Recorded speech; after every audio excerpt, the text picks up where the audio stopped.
கொடுப்பது மட்டும் நோக்கம் அல்ல, இக்லாஸ் நோக்கம். திடீரென்று ஆலி மதத்தவர் வந்தார்கள், வீட்டுக்கு அழைச்சிட்டு வந்துட்டான். அவங்க பிரியாணிலாம் ஆக்கி கொடுத்துட்டாங்க அவருக்கு. ரொம்ப சந்தோஷமாக கவனிச்சிட்டாங்கன்னு வெளியில் போயிட்டார். அப்போ தான் தெரிஞ்சிச்சு அவர் கர்ச்சீப்பை வந்து அங்கே மறந்து வச்சுட்டு வந்துட்டார், கைகுட்டையை மறந்து வச்சுட்டார். அப்போ அனஸ் ரலியல்லாஹு தஆலா அவர்கள் வீட்டுக்கு சில விருந்தாரிகள் வர, யா ஜாரியா ஐதி பில் மிந்தில், அதுவும் அந்த கீழே கூட விரிக்கக்கூடிய அந்த துணியை கொண்டு வா என்று சொன்னார்கள். அந்த அம்மா எதை கொண்டாந்தாக்கள், மிந்திலில் வஸ்கி, ஒரு துணி வருது, அது அழுக்காக இருக்குது. அந்த அழுக்கு துணியை கொண்டாந்து விரிக்க வருது. உடனே அவங்க சொன்னாங்க, அல்கியா தன்னுவர, தூக்கி நெருப்பில் போடு இந்த துணி அப்படின்ட்டாங்க. தண்ணியில் போட்டுல துவைச்சிக்கிட்டு வரணும், அப்புறம் தூக்கி நெருப்பில் போடுனா என்ன அர்த்தம், இது தூக்கி நெருப்பில் போடுன்ட்டாங்க. இப்போ அல்கத்து நெருப்பில் தூக்கி போடுது, பின்ன அங்கேருந்து வெளியே வருது கரஜா பேலக்கல் லபனி, பால் மாதிரி வெண்மையாக வருது. அது இது என்ன ஆச்சரியமாக இருக்குது அப்படின்னாங்க எல்லாம்.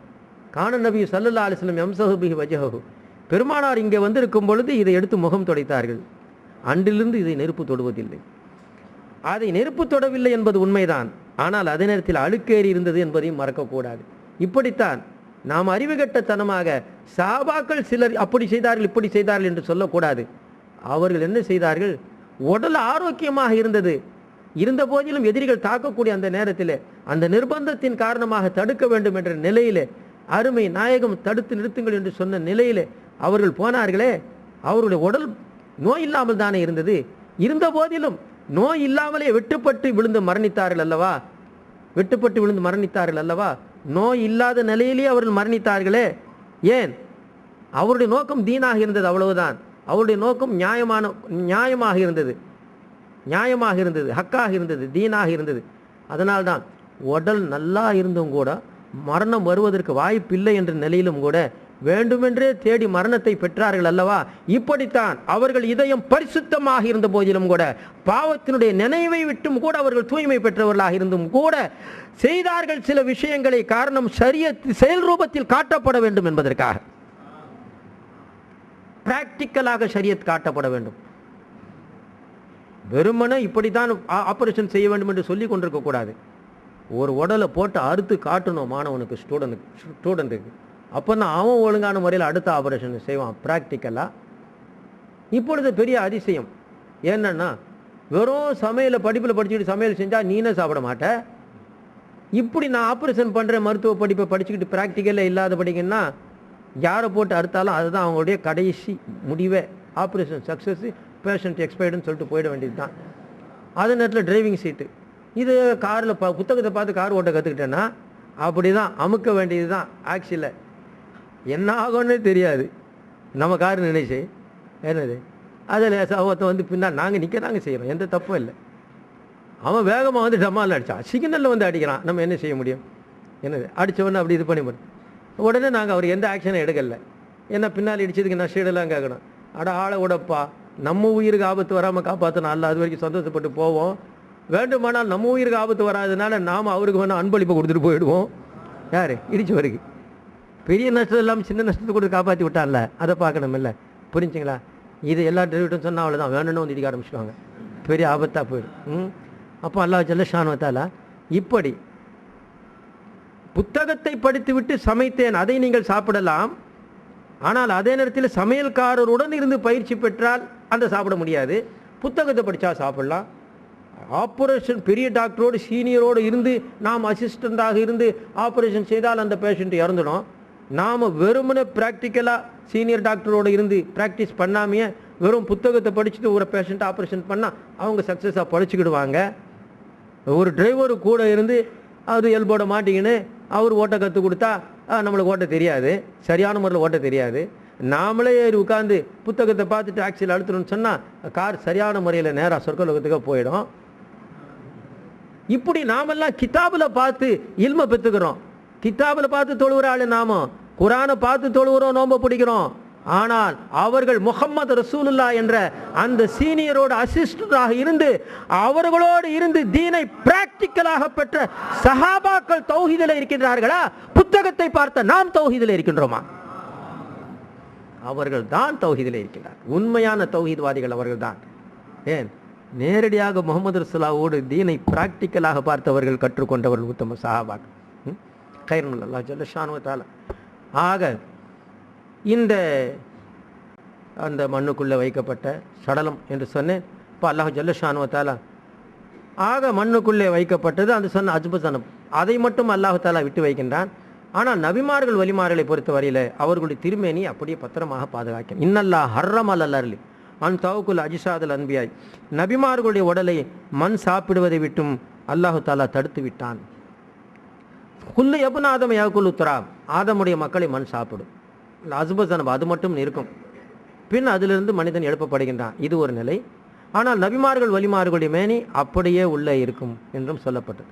இப்போ சாதாரணமாக அதாவது இப்பொழுது தண்ணீரிலிருந்து நான் 2 சொன்னேன். மனிதனானவன் நீருக்குள்ளே போனால் மடிந்து விடுகின்றான், மீனானது வெளியே வந்தால் மடிந்து விடுகின்றது. இந்த முதல்ல இருக்கின்றது அது தரையிலும் உயிரோடு இருக்கும், தண்ணீருக்குள்ளும் உயிரோடு இருக்கும். தண்ணீரில் ஒன்று விழுந்து விட்டது பொத்தென்று, அதனால் அது செத்து விட்டது என்று சொன்னார். தண்ணீர் விழுந்தது எது என்று பார். மனிதனாக இருந்தால் போயிட்டான்னு சொல்லு, நீச்சல் தெரியாத உள்ள போய் மடிஞ்சிட்டான். என்னது அதே தண்ணீரில் விழுந்தது இப்பொழுது என்னது? யானை தண்ணீரில் உண்டா கூட செத்து போவையா? தண்ணீரில் எது விழுந்தது என்பதை பார்க்க வேண்டுமே. விழுந்தது யானையா அல்லது முதலையா? தண்ணீருக்குள்ளே முதல்ல போனால் சாகிறது இல்லை, ஜீவனாக தான் இருக்கும். ஏன் அங்கேயும் ஜீவனோடு இங்கேயும் ஜீவனோடு இருக்கக்கூடிய ஒரு சுவாச அமைப்பை அதற்கு அல்லாஹ் தந்திருக்கின்றான். அதே போல மௌத் என்று ஒன்று வந்தாலுமே எல்லாருமே மௌத்தாகி விடுவார்கள். பூமிக்கு மேலே இருந்தால்தான் ஜீவனோடு இருப்பான், பூமிக்கு உள்ளே போனால் மரணித்து விடுவான். தண்ணீருக்கு மேலே இருந்தால் ஜீவனோடு இருப்பான், தண்ணீருக்குள்ளே போனால் மடிந்து விடுவான். அதுபோல பூமிக்கு மேலே மனிதன் இருந்தால் ஜீவனோடு இருப்பான், பூமிக்கு உள்ளே போனால் மடிந்து விடுவான். எல்லா மனிதரும் அல்ல. முதல்ல எப்படி மேலும் ஜீவனோடு உள்ளேயும் ஜீவனோடு இருந்ததோ தண்ணீருக்கு வெளியேயும் உள்ளேயும், அப்படித்தான் நபிமார்களும் அவுலியாக்களும் பூமிக்கு மேலேயும் ஹயாத்தோடு இருப்பார்கள், பூமிக்கு உள்ளேயும் ஹயாத்தோடு இருப்பார்கள். 2 பக்கமும் அவர்கள் ஹயாத்தோடு இருப்பார். அதைத்தான் நமது நாயகி திருமேனி மண் தொடாது என்றார். என்ன ஆக சாதாரணமாக மரக்கட்டையை உள்ளே வச்சாலும் மண்ணு சாப்பிடும். மனிதனை அடக்கம் செய்துவிட்டு உள்ளே குறுக்கால அவன் மேலே மண்ணு விழக்கூடாதுன்ட்டு குறுக்கால விறக வைக்கிறாங்க. அதையே மண்ணு தின்னு தொப்புன்னு கீழே வந்துடும். கடிச்சியில் அந்த உளுத்து போன அவனுடைய உடல் எலும்பும் இந்த மரக்கட்டைக்கும் வித்தியாசமே தெரியாது, ரெண்டுமே ஒன்றா தான் இருக்கு. மரக்கட்டை கதை என்ன? கல்லை கண்டா நாயை காணும், நாயை கண்டா கல்லை காணணும். இது என்ன பழமொழி? கல்லை கண்டா நாயை காணும், நாயை கண்டா கல்லை காணும். அதனால் நாயை பார்த்த உடனே பையன் கல்லை தேடுறான், கல்லை பார்த்த உடனே நாயை தேடுறான், நாயை கண்ட உடனே கல்லை தேடுறான். இதுக்காக சொன்னாங்க? அப்படி இல்லை. அங்கு தூரத்திலே ஒரு சிலை வைக்கப்பட்டிருந்தது, கல்லால் செய்யப்பட்ட சிலை. அது ஒரு நாயுடைய சிலை.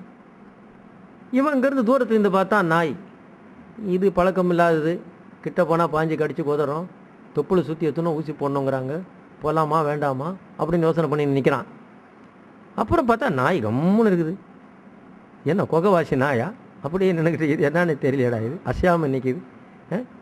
குகைவாசிகளின் பக்கம் ஒரு நாய் இருந்தது. அவர்கள் அந்த காலத்தில் இருந்த நபிமார்களுடைய உம்மத்தவர்கள், அதில் உயர்ந்த அந்தஸ்தில் உள்ள அவுலியாக்கள். அந்த நாய் அவர்கள் மீதில் ஒரு பிரியம் வச்சது. என்னது? ஆனால் ஒஹிப்பா அஹ்பாப் அல்லா, இறைவனுடைய நேசர்களை உங்களை நான் பிரியம் வைக்கின்றேன். அஹ்பாப் அல்லா என்று சொல்லும் பொழுது அதுதான் பெருமானார் அப்தால் என்று சொன்னார்களே. பெருமானார் சொன்னார்கள், காலாகாலமும் உலக முடிவு நாள் வரை அப்தால் என்று ஒரு வர்க்கம் இருக்கின்றது, அவர்களுக்காகத்தான் மழையே பெய்கின்றது என்று சொன்னார் முகமது ரசூலுல்லாஹ். ஃபயுஸ்கா பிஹிம் அல் கைஸ் என்று சொன்னால், அப்படிப்பட்டவர்களுக்கு வரக்கூடிய மழையின் காரணமாகத்தான் நாம் பலன் கற்றுக்கொண்டிருக்கிறோம். இதே நாங்கள் ஒரு மனுஷருக்காக மழை பெய்தான். ஏன்பா மூசா அலி இஸ்லாம் காலத்தில் ஒரு பாவிக்காக மழையே பெய்யாமல் இருந்துச்சு, அது தெரியுமா உனக்கு? ஒருவருக்காக மழை பெய்யாமல் இருக்கும்போது ஒருவருக்காக மழையும் பெய்யலாம் அல்லவா? அவர்கள் தான் அப்தால்கள், அவர்கள் காலமெல்லாம் இருப்பார்கள் என்று சொன்னார் நமது நாயக திருமதி ரசூலே கரீம் ஸல்லல்லாஹு. இப்பொழுது அகமது கபீர் இங்கிருந்து அந்த வெளியில் போனார். இவர் யாருன்னு கேட்டாங்க அந்த மாமனார். அப்போ அவங்க சொன்னாங்க, அல் அப்தால், இவங்க அப்தால். யஃபலுல்லாஹ் பிஹி அல் பஹர, கடலின் ஒரு பகுதியை இவர்களை கொண்டு பரிபாலனம் செய்கின்றான் அல்லாஹ். இப்போ இந்தியாவில் பல மாநிலங்கள், அந்த ஒவ்வொரு மாநிலத்திற்கும் முதல்வர் இருக்கிறாங்க பார்த்தீங்களா? அப்படி பகுதி பகுதியாக பிரிக்கப்படுது பார்த்தீங்களா? அதே நேரத்தில் ஒரு மாநிலத்தில் அதை எத்தனை டிஸ்ட்ரிக்டெல்லாம் பிரிச்சுட்டு போகிறாங்க பார்த்தீங்களா? அவர் ஒவ்வொரு டிஸ்ட்ரிக்கும் ஒவ்வொரு கலெக்டர்லாம் வைக்கிறாங்க பார்த்தீங்களா? புரிஞ்சுங்களா? அந்த மாதிரி கடலில் கூட அது பல பகுதிகள், அதில் ஒரு பகுதிக்கு இன்னார் இன்னார் என்று உயர்ந்த அந்தஸ்துள்ளவர்களை அல்லாஹ் நியமிக்கின்றான். அப்படி இப்போ வந்துட்டு போனார் பார்த்தீங்களா இந்த அப்தால். இவருக்கு கடலில் ஒரு பகுதியை இவருடைய ஆதிக்கத்தின் கீழ் வைத்திருக்கின்றான். நம்முடைய ஆதிக்கத்திலேயே கடல் இருக்குது. திடீர்னு கிளம்பி வந்துதான் சுனாமி, எல்லாம் முடிஞ்சு போச்சு, அவ்வளோதான். காலமெல்லாம் மீனை இவன் விழுங்க, கடைசியில் இப்பொழுது மீன் இவனை விழுங்க ஆரம்பித்தது. மீன் இவனை விழுங்க ஆரம்பித்தது. இப்படித்தான் அன்றும் கூட யூனுஸ் அலைஹிஸ்ஸலாம் அவர்களை மீன் விழுங்கியது. ஆனால் எல்லாரும் நினைத்தார்கள், அந்த படகிலே கப்பலிலே சென்ற எல்லாரும் நினைத்தார்கள், யூனுஸை மீன் முழுங்கி விட்டது, அவ்வளவுதான், யூனுஸ் மடிந்து போனார்கள், யூனுஸ் ஜீரணமாகி போனார்கள். விழுங்கும் பொழுதே பற்களால் கடித்து கொதறித்தான் உள்ளே தள்ளும், ஆக உள்ளே உடல் தான் போகும். ஆனால் அதே நேரத்தில் யூனுஸுடைய உயிர் போய்விட்டது என்றுதான் நினைத்தார்கள். ஆனால் எங்கே உள்ளே ஹயாத்தாக இருந்தார்கள் யூனுஸ் அலைஹிஸ்ஸலாம். 40 நாட்கள் உள்ளே உடலோடு இருந்தார்கள், கல்போடு இருந்தார்கள், ரூஹோடு இருந்தார்கள். அல்லாஹ்வை தஸ்பீஹ் செய்தார்கள், அவனுக்கு பிரியமான தஸ்பீஹை, லா இலாஹ இல்லா அன்த சுப்ஹானக இன்னி குன்து மினல் ஆலிமீன், பரிசுத்தவானாகிய அல்லாஹ் நீதான், நான் அநியாயம் செய்து விட்டவனாக ஆகிவிட்டேன் என்று, அநியாயக்காரன் என்றும் ஆகிவிட்டேன் என்று தன்னை தாழ்த்தினார்கள், அல்லாஹ்வை உயர்த்தினார்கள். உம்மை தாழ்த்தினீரே, இது எனக்கு பிடித்து விட்டது, தாழ்ந்த நீர் உள்ளே இருக்க வேண்டாம், வாருங்கள் வெளியே என்றான் அல்லாஹ் ஜல்லஷானு தஆலா. சிறையை விட்டு மீண்டும் வாருங்கள் என்று சொன்னான் அல்லாஹு தாலா. ஆக சுனாமியில் எத்தனையோ மனிதர்களை வீண் முழுங்கியது, அவர்களெல்லாம் இல்லாமல் போனது உண்மைதான். ஆனால் யூனுஸையும் மீன் முழுங்கியது, அவர்கள் இல்லாமல் போகவில்லையே. காரணம் என்ன? இவர் சாதாரண மனிதர் என்பதை மறக்கக்கூடாது, அவர் நபியுல்லா என்பதையும் மறக்கக்கூடாது. அதனால்தான் பெருமானார் எல்லா மனிதர்களையும் மண் விழுங்கத்தான் செய்யும், ஆனால் நபிமார்களை வலிமார்களை மண் விழுங்காது. அவுலியா அல்லாஹி லா யமூத்துன், அவர்களும் மரணிக்கவில்லையே, அவர்களும் ஜீவனோடு தான் இருக்கின்றார்கள். எந்தகிலுனும் என்றாரின் இல்லாதானின், ஒரு இடத்திலிருந்து இன்னொரு இடம் மாறுகின்றார்களே தவிர அவர்கள் ஒன்று மரணிக்கவில்லை என்று சொன்னார் நமது நாயக திருமேன். ஆக இந்த அப்தால் இவர் கடலினுடைய ஒரு பகுதிக்கு அதிகாரம் செய்யறதுக்கு அனுப்பிச்சிருந்தான் அல்லாஹ் தாலா. இருந்த போதிலும் அல்லாஹு ஜல்லஷானு தாலா அவர் மீது கரிஹல்லாஹ் அலைஹி சலாசத் ஐயா 3 நாட்களாக அவர் மீது கொஞ்சம் அல்லாஹ் மன வருத்தத்தோடு இருக்கின்றான். காரணம் என்ன? இல்லையா, அன்னல் மத்ர நதலாலா ஜசீரத்தின், அவர் அந்த கடலுடைய பகுதியை ஆதிக்கம் செய்பவராக இருந்தாலும் இருக்கிறது எங்கே இருக்கணும்? அங்கங்கே தீவுகள் இருக்குது பார்த்தீங்களா, அந்த தீவில் இருக்கிறது. அன்று அந்த தீவில் பலத்த மழை பெய்தது. பலத்த மழை தீவிலே பெய்யும் பொழுது காலஃபி நப்சிஹி சொன்னார், இங்கே மழை பெய்த, இங்கே மழை பெய்வதற்கு பதிலாக அலல் பலதி ஊர்களில் போய் பெஞ்சுன்னா காண அசனும் அழகாக இருக்குமே. இங்கே மழை பெஞ்சு என்ன ஆகுது? வேஸ்ட்டாக போச்சே. இதே ஊர்களில் பெஞ்சுன்னா பயிர் பச்சைகள்லாம் வளருமே, மக்களுக்கு குளிர்ச்சி கிடைக்குமே. தேவையில்லாமல் இந்த இடத்துல ஏன் பெய்யுது? அங்கே ஊரில் பெஞ்சா நலமா இருக்குமே அப்படின்னு வாயில் கூட சொல்லலைங்க, மனசில் நினைச்சாங்க. அந்த ஒன்றின் காரணமாக அல்லாஹ் அவர் மீது வருத்தமாக இருக்கின்றான். இங்கு ஏன் மழை பெய்கின்றது என்று நீர் நினைக்கலாமா? உம்முடைய அந்தஸ்து என்ன, உம்முடைய தகுதி என்ன, உம்முடைய தரஜா என்ன? கடல் மற்றவர்களை இல்லாமலாக்குமே, நீர் கடலையே ஆதிக்கம் செய்வோராயிற்றே, பின் அவர்களும் நீரும் ஒன்றாவீரா? அவர்கள் எதுவும் சொல்லட்டும், ஆனால் நீர் நினைக்கலாமா? நீர் நினைக்கலாமா? என்னுடைய நாட்டுப்படி செல்லக்கூடிய நீர் இப்படி நினைக்கலாமா என்று அல்லாஹு தாலா வருத்தம். பின் ஏன் இதை நீங்கள் அவரிடத்தில் சொல்லவில்லை என்று கேட்கும் பொழுது அஹ்மது கபீர் ரிஃபாய் அவர்கள் வெட்கமாக இருந்தது, அதனால் சொல்லவில்லை. இஸ்தஹி ஐத்து மின்ஹு, சொல்ல நான் வெட்கப்பட்டேன். இன்னொன்றை பாருங்கள், இப்பொழுதும் அப்தால் என்ற பதவியை பிடுங்கவில்லை. இப்பொழுதும் கடலுடைய ஆதிக்கம் இருந்தது அவரிடத்தில். இருந்த போதிலும் அல்லாஹ் தன் மீது தங்கடமாக இருக்கின்றான் என்று அந்த உணர்வு தெரியவில்லை. அதையும் அறிந்தவர்களாக அஹ்மது கபீர் ரிஃபாய் இருக்கின்றார்கள். அதையும் அறிந்தவர்களாக அஹ்மது கபீர் ரிஃபாய் ஏன் இருக்கின்றார்கள் என்று சொன்னால், அவரிடத்தில் நீ இவ்வளவு பெரிய பதவியில் இருந்த போதிலும் கூட இப்படி நினைத்ததின் காரணமாக அல்லாஹ் சங்கடப்படுகின்றான் என்று அவரிடத்தில் சொல்லும் பொழுது அவரை தாழ்ந்தவராக்கி நம்மை உயர்வாக்கி பார்க்கின்றோமே, அது வேண்டாம், அது கூடாது, உம்மை விட நான் தான் தாழ்ந்தவன் என்ற நிலையிலே இருந்ததனால் அஹ்மது கபீர் ரிஃபாய் அதையும் சேர்த்து காட்டினான் அல்லாஹ் ஜல்லஷானு வ தஆலா.